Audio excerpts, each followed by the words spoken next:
JEE advanced 2024 ఫలితాలలో open కేటగిరీలో నారాయణదే ఆధిపత్యం. నమస్తే, నేను Keshav. Welcome to Suman TV. ఆంధ్రప్రదేశ్లో కొత్త మంత్రివర్గం కొలువు తీరడానికి మరికొద్ది గంటలే సమయం మిగిలి ఉంది. అయితే అనూహ్యంగా భారీ మెజారిటీలు సాధించినటువంటి కూటమిలో ఎవరికి ఎన్ని సీట్లు దక్కబోతున్నాయి, అంటే ఎవరికి ఎన్ని మంత్రి పదవులు దక్కబోతున్నాయి, ఈ బెర్తుల విషయంలో ఒక క్లారిటీ వచ్చేసిందా? కేంద్రంలో ఆల్రెడీ ప్రమాణ స్వీకారం పూర్తయిపోయింది. మంత్రివర్గానికి సంబంధించినటువంటి మొదటి భేటీ కూడా జరగబోతుంది. అలానే శాఖల కేటాయింపు కూడా సాయంత్రం కల్లా క్లియర్ చేసేటువంటి అవకాశం ఉంది. ఇక ఆంధ్రప్రదేశ్లో పెద్ద ఎత్తున ప్రమాణ స్వీకారం చేయబోతున్నటువంటి తరుణంలో ప్రధానమంత్రి నరేంద్ర మోడీ కూడా తరలి వస్తున్నారు. అలానే జనసేన పార్టీ నాయకుల్లో కూడా ఆసక్తికరమైనటువంటి చర్చ నడుస్తోంది. అటు బీజేపీకి ఇటు జనసేనకి ఎన్ని పదవులు దక్కుతాయనేటువంటిదే ఆ అంశం. సో ఈ అంశం పైన విశ్లేషణ చూద్దాం. మనతో పాటు జనసేన పార్టీ అధికార ప్రతినిధి రజనీ గారు ఉన్నారు. రజనీ గారు నమస్కారం. నమస్తే అండి. రజనీ గారు, ఆ ఢిల్లీ టూర్ కంప్లీట్ అయిపోయింది. అటు అనకాపల్లి నుంచి పిఠాపురం పవన్ కళ్యాణ్ గారు చేరుకున్నారు. చంద్రబాబు నాయుడు గారు ఇక ఆయన ఉండవల్లి నివాసానికి వచ్చేసారు. మంత్రి పదవుల కూర్పు పైన క్లారిటీ వచ్చేసింది అనేటువంటి ప్రచారం జరుగుతుంది. ఏంటి, ఏమైనా నంబర్స్ కానీ లేదా ఎవరెవరికి వస్తున్నాయని కానీ మీకు క్లారిటీ ఉందా? నాకు తెలిసి ఇవన్నీ పోటీ చేసే ముందే డిస్కషన్ అయిపోయింది. మెజారిటీ వచ్చాకే కన్క్లూడ్ అయిపోయింది. మనకి బయటికి తెలియడానికి ఇంకొక 2 రోజుల వ్యవధి ఉంది. ఇదే మనం చెప్పుకోదగిందండి. ఎందుకంటే మాకు గెలిచింది 21 స్ట్రైక్ రేటు. మన వల్లే కూటమి గొప్ప మెజారిటీతో వచ్చింది. 98% మనం లీడ్ అయ్యాం. ప్రతిపక్షం కూడా లేనంత స్థాయికి వచ్చాం. వీటన్నిటికీ మనమే కారణం. మరి మనకి ఎన్ని మంత్రి పదవులు ఇస్తారు అనే దానికంటే ఒక్కసారి ఢిల్లీ టూర్ కంప్లీట్ అయిపోయిందని మీరు అన్నారు కాబట్టి కేశవ్ గారు, దాని గురించి ఒక్క సెకండ్ మాట్లాడుకుందాం. ఢిల్లీ టూర్లో ఒక్కసారి ఒక ఎంపీ అయిన వాళ్ళకు కూడా కొన్ని పార్టీలకి ఇచ్చారట సీట్లు గతంలో. మీకు కూడా తెలుసు కదా. 14 పార్టీలు ఏదైతే ఈరోజు కూటమిలో కీలక పాత్ర పోషిస్తున్నాయో, అంటే 38 ఎన్డీఏలో ఉన్నప్పటికీ 14 పార్టీల్లో లోక్సభ వాళ్ళు ఉన్నారు, అక్కడ ఎంపీలు ఉన్నారు. వాటిలో ఒక బీజేపీ తీసేస్తే 13 పార్టీలు. 13 పార్టీలో ఎంతమందికి ఎన్ని స్థానాలు ఇచ్చారు, ఏ శాఖలు ఇచ్చారు, శాఖలో ఎంత ప్రాధాన్యత ఉంది, 2 సీట్లు గెలిచిన జనసేనకి ప్రాధాన్యత లేకపోయిందా? అదే రకంగా ఇద్దరికి కూడా కేంద్ర శాఖలో ఒక మంచి కేబినెట్ హోదా పైన దక్కింది కదా, ఒక మంచి కేంద్ర శాఖ మంత్రి. సో ఆ మంత్రి పదవులు ఎలాంటివి అంటే, గతంలోనండి, అంటే లల్లు ప్రసాద్ యాదవ్ గారు ఉన్నప్పుడు, మమతా బెనర్జీ గారు ఉన్నప్పుడు వెస్ట్ బెంగాల్, ఒకటి బీహార్, వీళ్ళిద్దరూ కూడా కీలకమైన రైల్వే శాఖ మీద కన్నేసి దగ్గరుండా తగ్గించుకున్నారు. అంటే ఏదో ఒకటి తీసుకున్నాం కదా అనే దానికంటే దమ్మున్న తీసుకుంటే ఆ ఏరియా డెవలప్మెంట్కి ఉపయోగపడుతుంది కదా, రాష్ట్ర డెవలప్మెంట్కి. ఏదో చివరాకర్లో మిగిలింది పడేశారా, ఏదో పేరుకి ఏదో పదవి ఇస్తే అటు ఇటు సైరన్ కార్లో తిరిగి వస్తారా, ముందు వెనక గన్మెన్లు ఉంటే ఏం ఉపయోగం? ఏదో ఒకటి చేయాలి కదా. సో గతంలో కూడానండి, దీంతో పోల్చుకుంటే 1996లో దేవేగౌడ గారి ప్రభుత్వంలో ఉన్నప్పుడు, అప్పట్లో చంద్రబాబు గారి హయాంలో, అయితే గుజరాల్ గారి టైం అనుకుంటా మేబీ, ఆ టైంలో కూడా ఎర్రంనాయుడు గారికి గ్రామీణ శాఖలో, కేంద్ర శాఖలో ఒక గ్రామీణాభివృద్ధి సంస్థ దాంట్లో ఒక మంచి కీలక పోస్ట్ వచ్చింది. అప్పట్లో బాలయోగ్ గారు అనుకుంటా బహుశా లోక్సభ స్పీకర్గా ఉండరు. అంటే దమ్మున్న హోదాలు అవి. ఏదో ఒకటి ఇచ్చామంటే ఇచ్చాము, వాయనమ్మ ఇచ్చినమ్మ వాయనం, పుచ్చినమ్మ వాయనం అనేదట్టే ఉంది. కానీ దీనివల్ల మన రాష్ట్రానికి ఏమాత్రం డెవలప్ అవుతుంది అనేది ఒక పాయింట్. ఒక ఎంపీ ఉన్నప్పటికీ మీరు అంటున్నట్టుగా ఇప్పుడు రామ్మోహన్ నాయుడు గారికి రైల్వే శాఖ దక్కొచ్చు అని ఒక ప్రచారం జరుగుతుంది. ఆల్రెడీ రైల్వే జోన్ పెండింగ్లో ఉంది కాబట్టి ఆంధ్రప్రదేశ్కి సంబంధించి ఆయన కూడా ఉత్తరాంధ్ర నాయకుడు కాబట్టి ఇమ్మీడియట్గా దానికి కావాల్సినటువంటి ప్రాసెస్ కంప్లీట్ చేసుకుంటారని రావచ్చు అని ఒక ప్రచారం జరుగుతుంది. కానీ జనసేన పార్టీకి ఇద్దరు ఎంపీలు ఉన్నా కానీ మంత్రివర్గంలో చోటు దక్కలేదు కదా. ఇద్దరే ఎంపీలు ఉన్నటువంటి జనతాదళ సెక్యులర్ నుంచి ఒకరు ప్రమాణ స్వీకారం చేశారు. కానీ జనసేన పరిస్థితి ఏంటి మరి కేంద్ర మంత్రివర్గంలో? సార్, మాటలు వేరు, చేతలు వేరు సార్. పవనాల, తుఫానుల, ఈరోజు పవనాల లేకపోతే సునామీలా అన్నవారు ఈరోజు పవనాలకి ప్రాధాన్యత ఏది అంటే, ఈరోజు సీనియర్ మోస్ట్, ఇప్పుడు ఏదైతే తంగెళ్ళ ఉదయ్ సీన్ గారు అంటే కొత్తగా వచ్చారులే అనుకోవచ్చు.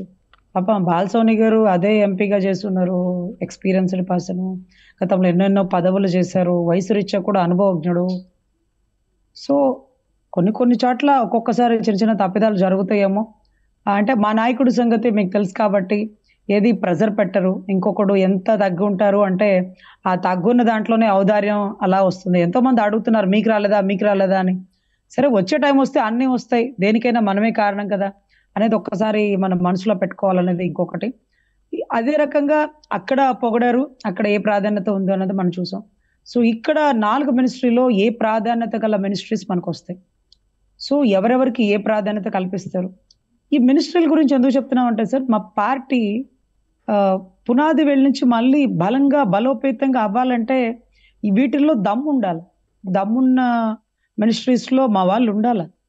ఉండి పార్టీని అన్ని స్థానాల్లో అన్ని స్థాయిల్లో అంటే వార్డు స్థాయిలో, కార్పొరేటర్ స్థాయిలో, పంచాయతీ స్థాయిలో, అన్ని స్థాయిల్లో కూడా మేము ఒక ఆఫీస్ మెయింటైన్ చేసుకోగలగాల, బూత్ లెవెల్ మేనేజ్మెంట్ చేసుకోగలగాల.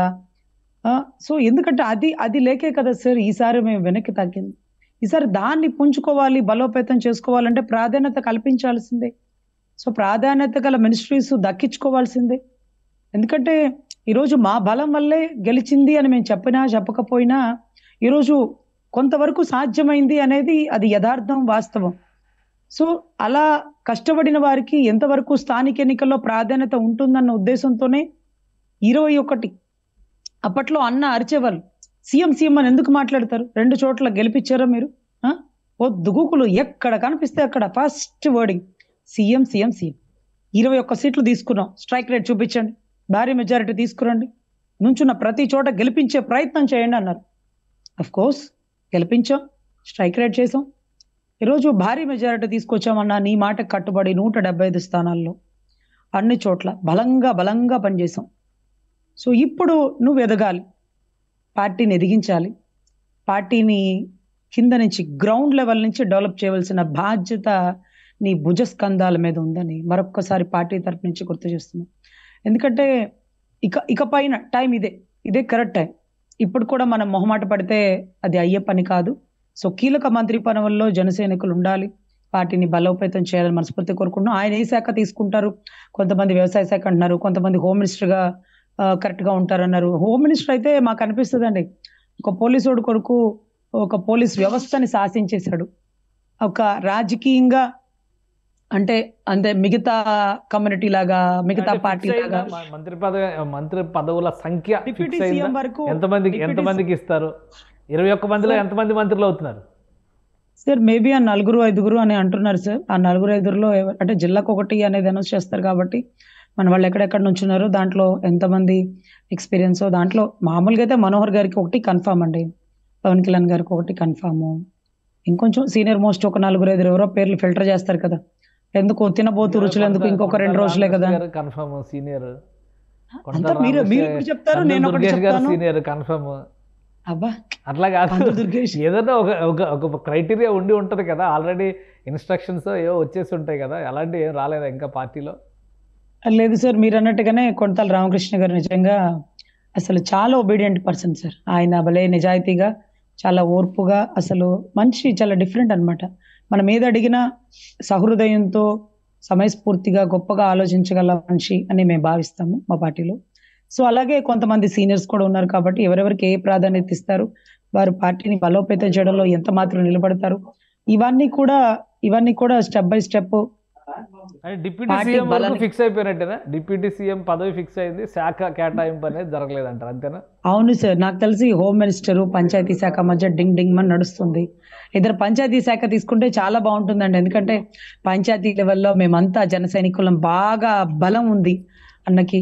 సో గ్రామ స్వరాజ్యం అంటారు చూడండి, ఏదైతే మహాత్మా గాంధీ గారు అన్నకి ఎలాగో అన్న లెవెల్కి పంచకట్టు చక్కగా, అదే రకంగా ఏదైతే గ్రామాల్లో ఉండేటటువంటి విలేజ్ అట్మాస్ఫియర్, వీళ్ళందరికీ సంబంధించి పంచాయతీ లెవెల్లో జరుగుతున్న లోటుపాట్లు, గతంలో చాలా మంది సర్పంచ్లు వాళ్ళ బాధ ఆవేశాలని అన్నయ్య దగ్గర చెప్పుకోవడం కూడా జరిగింది. అంటే ఇదే రాష్ట్రానికి పునాది స్టార్టింగే పంచాయతీ లెవెల్ కాబట్టి, సో పంచాయతీ లెవెల్ అనేది కీలక పార్ట్. అదే రకంగా హోమ్ మినిస్టర్ అయితే లా అండ్ ఆర్డర్ని కంట్రోల్ చేయొచ్చు. సో ఈ రెండిట్లో ఏదొకటి అనేది డీప్ డిస్కషన్ జరుగుతుందండి. మేబీ లా అండ్ ఆర్డర్ అన్నారు కాబట్టి ఆంధ్రప్రదేశ్లో రాజ్యాంగం కాల రాస్తున్నారు, వేధింపు చర్యలకి, దుర్మార్గాలకి, దారుణాలకి, దాష్టికాలకి పాల్పడుతున్నారు. గెలిచిన వెంటనే టీడీపీ జనసేన శ్రేణులు వీధి పోరాటాలకు దిగుతున్నాయి. ఇలాంటి విమర్శలు అన్నీ వస్తున్నాయి. ఏంటి మీ రియాక్షన్ ఏంటి? జగన్మోహన్ రెడ్డి గారు కూడా ఒక ట్వీట్ చేశారు. మీరు ఒక అడ్వకేట్ కూడా కాబట్టి ఓ ట్వీట్ చేశారు. రాష్ట్రం అంతా కూడా అరాచక పాలనలోకి పోతుంది, రావణ కష్టంగా మారుతుంది అంటున్నారు. నిజమేనా? అలాంటి పరిస్థితులు ఉన్నాయా? ఈ టైంలో హోమ్ మినిస్టర్ తీసుకోవడం బెటర్. మీరు ఎలా ఇరికిచ్చేస్తారు మాకు తెలుసు కేశవ్ గారు.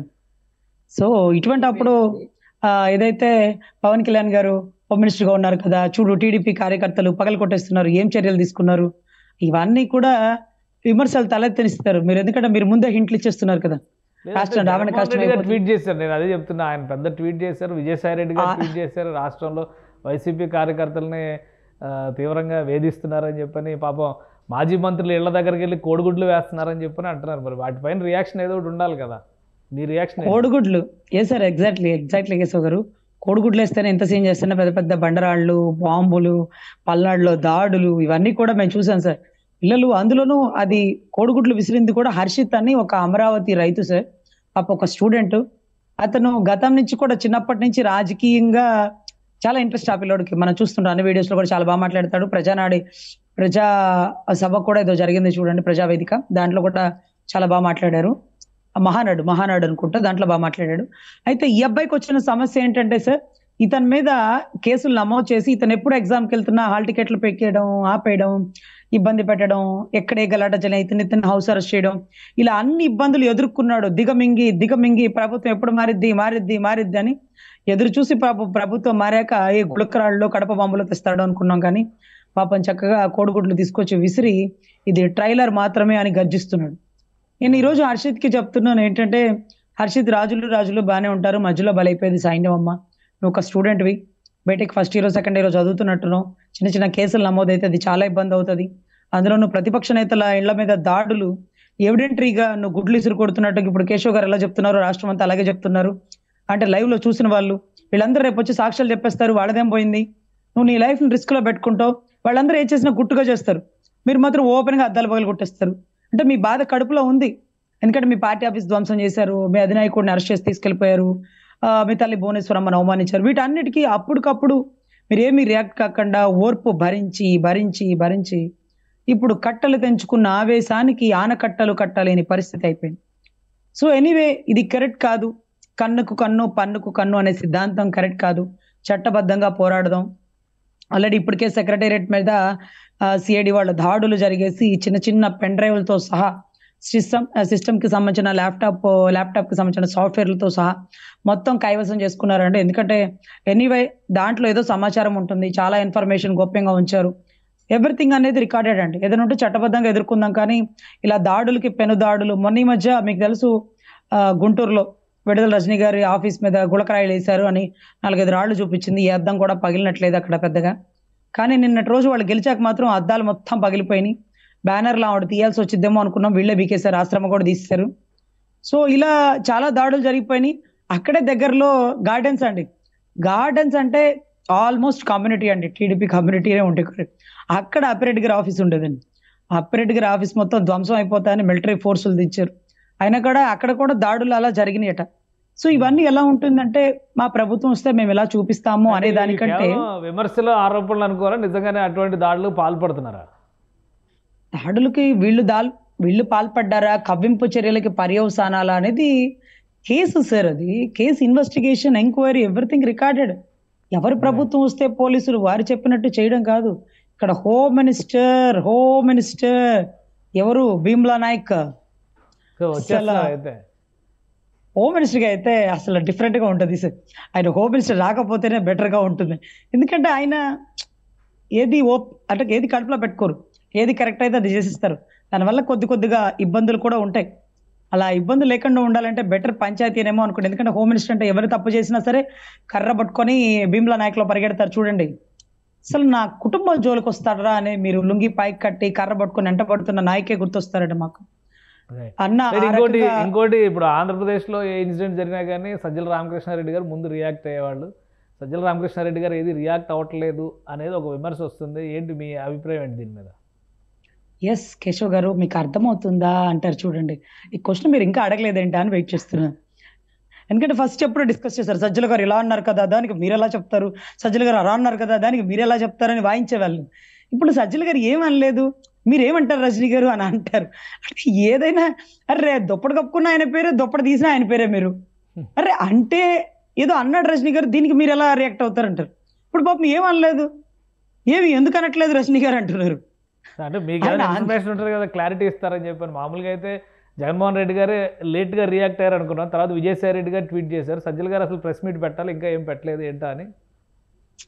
పెడితే ఒక బాధ, పెట్టపోతే ఒక బాధ, ఇంకా ఎందుకు పెట్టలేదని అడుగుతారు.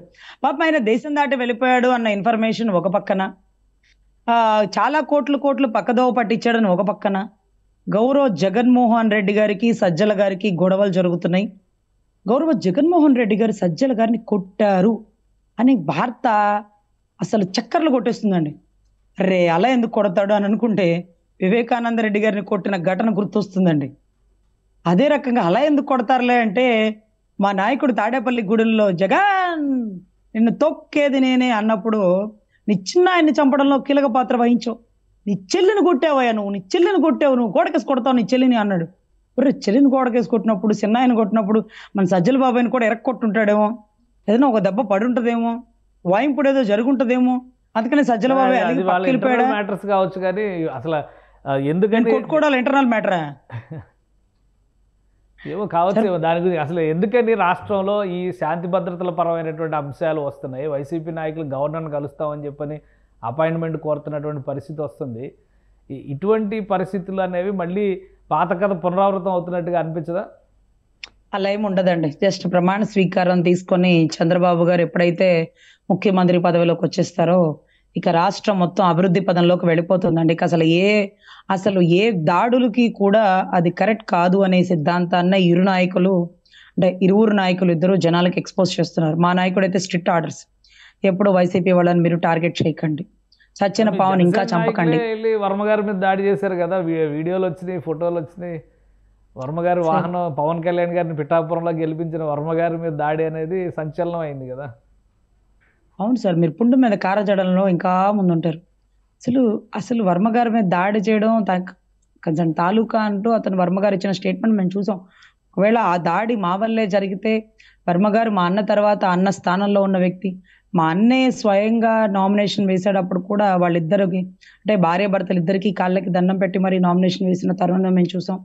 అదే రకంగా మా వల్ల తప్పు జరిగితే వర్మ గారు మా అన్నగా భావించి మేము కాలు పట్టుకొని క్షమాపణ అడగడానికి కూడా వెనుకాడం. ఎందుకంటే మా గెలుపులో కీలక పాత్ర పోషించారు. మా అన్న పక్కన సోదర సమానంగా నిలబడి కష్టపడి ఎండకి వానకి తిరిగి పనిచేశారు. మా అన్న గెలుపులో కీ రోల్ ఆయన. ఈరోజు మా అన్న లేని లోటు పిఠాపురంకి ఉండదు అంటే అది కేవలం వర్మ గారి వల్లే.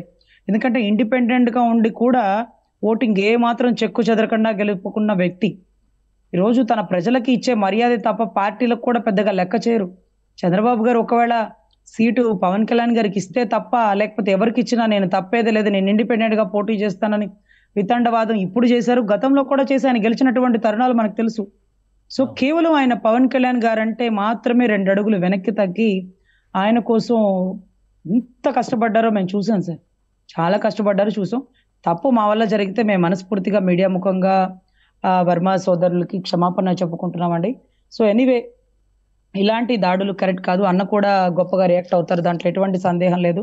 అన్న మీకు ఇచ్చేటటువంటి మర్యాద, ప్రేమాభిమానాలు, మీరు మా కుటుంబ సభ్యులు, అన్న కుటుంబ సభ్యుల్లో మీరు కూడా ఒక one of the part sir, కీలక పాత్ర. అదే రకంగా ఈ దాడులు అనేవి కరెక్ట్ కాదు సార్. గెలిచిన తర్వాత ఇలా ఒకళ్ళ మీద ఒకళ్ళు దాడి చేసుకోవడం అనేది కరెక్ట్ కాదు. ఏదన్నా చట్టపరంగా ఎన్నుకుందాం. ఇంకొకటి ఏంటంటే రాష్ట్ర ప్రజలకు మేము చెప్పేది, 40% ఓటు ఇంకా కూడా జగన్ గారి దగ్గరే ఉంది. ఇలాంటి పెనుదాడులు చేయడం వల్ల కొంత వీళ్ళు గెలిస్తే ఇలా చేస్తారా, ఇప్పుడే ఇలా చేస్తే రేపు ఇంకెలా చేస్తారు, ఇన్ని సీట్లలో ఇలా ప్రవర్తిస్తే రేపు ప్రతిపక్షం లేకపోతే ఇంకెలా చేస్తారు అనే లేనిపోనే అనుమానాలు కొంతమంది రాష్ట్ర ప్రజలకి తలెత్తనివ్వకండి. ఎందుకంటే మోస్ట్ ఆఫ్ ద టైం అందరూ మీకు గౌరవిస్తున్నారు, భారీ మెజారిటీ గెలిపించారు. ఆ గౌరవాన్ని మనం కాపాడుకుందాం. దయచేసి ఈ చంద్రబాబు గారు అడుగుజాడల్లో మనం వెళ్దాం. ఆయన అరెస్ట్ అయినప్పుడు కూడా మీరెవ్వరు ముందుకొచ్చి ఇలా దాడులు చేయలా. పార్టీ ఆఫీసును ధ్వంసం చేసినప్పుడు కూడా దాడులు చేయలే. ఇలాంటి దాడులు కరెక్ట్ కాదు. ఒకవేళ వాళ్ళు మిమ్మల్ని కవ్వింపు చర్యలకు పాల్పడినా మీరు ఓర్పుగా ఉండాలని నా అభ్యర్థన. ఎందుకంటే మనం చేసే చిన్న చిన్న తప్పిదాల వల్ల అధినాయకులకి మాట వస్తుంది కాబట్టి, అధినాయకులు ఆ మాట పడకూడదు అనుకుంటున్నాను కాబట్టి మనం చంద్రబాబు గారికి కానీ పవన్ కళ్యాణ్ గారికి కానీ మాట తెప్పించే పనులు ఏవి చేయకూడదు. పిఠాపురంలో కూడా ఏదైతే వర్మ గారి మీద దాడి చేసినటువంటి అభ్యర్థి ఎవరో ఉన్నారో వారికి కూడా తప్పు సార్, ఇది కరెక్ట్ కాదు, మన వల్ల మన అన్నకి మాట వస్తుంది. అదే రకంగా చంద్రబాబు గారికి సంబంధించినటువంటి తెలుగుదేశం కార్యకర్తలు చేసే దాడుల వల్ల కూడా చంద్రబాబు చేపిస్తున్నారు, చంద్రబాబు గారు ఇలా చేపిస్తున్నారు అంటూ మమ్మల్ని డిబేట్లో అడుగుతుంటే మేము కూడా చెప్పలేదు, ఆయన ఎప్పుడు ఇలా చెప్పరు. ఆయన అరెస్ట్ అయినప్పుడు కూడా జైల్లో ఉండి ప్రజలకు ఇచ్చిన సందేశం ఎప్పుడైతే మీ ఓర్పుని కోల్పోవద్దు, నేర్పుగా ఉండండి, ఓటుతో సమాధానం చెప్దాము, ఎటువంటి గొడవలకి పాల్పడకండి అని చెప్పినటువంటి మహోన్నత వ్యక్తి ఈ రోజు దాడులు చేయమని కూడా చెప్పడు. వీళ్ళే సంతోషం తట్టుకోలేక, కోపాన్ని ఆపుకోలేక కట్టలు తెంచుకున్నటువంటి కోపావేశాల్లో పాల్పడుతున్న చర్యలు కాబట్టి వీళ్ళకి అధినాయకులకి ఎటువంటి సంబంధం లేదండి. ఇది కూడా పాపం తెలుసో తెలియకో ఆవేశంతో జరుగుతున్నాయి కాబట్టి వీటిని కంట్రోల్ చేసుకోవాలి, కట్టుదిట్ట చేసుకోవాలని మనస్ఫూర్తిగా తెలియజేస్తున్నాను. రైట్, థ్యాంక్ యూ రజనీ గారు మీ అభిప్రాయాలు తెలియజేసినందుకు. ఇది ఆంధ్రప్రదేశ్లో కొత్త మంత్రివర్గం కొలువు తీరే వరకు కొన్ని చిన్న చిన్న సర్దుబాట్లు జరగవచ్చు. అయితే రాజకీయంగా ఇవి ముదిరి పాకాన పడకుండా ఉండాలంటే అందరూ సంయమనం పాటించాలని రజనీ గారు కోరుతున్నారు. అలానే మంత్రివర్గం కూర్పు విషయంలో ఒక స్పష్టత ఆల్రెడీ ఉంది. దాని ప్రకారమే ఎవరెవరికి ఏ పదవులు ఇవ్వాలనేటువంటి అంశం పైన అధినేతలు డిసైడ్ చేస్తారనేటువంటి మాట చెప్తున్నారు. కేంద్రంలో కూడా జనసేనకి ప్రత్యేకమైనటువంటి పాత్ర ఉంటుందని ధీమా వ్యక్తం చేస్తున్నారు. ఇది special discussion. Keep watching. Suman టీవీలో మీ పర్సనల్ అండ్ బిజినెస్ ప్రమోషన్స్ కోసం కింది నెంబర్కి కాంటాక్ట్ చేయండి.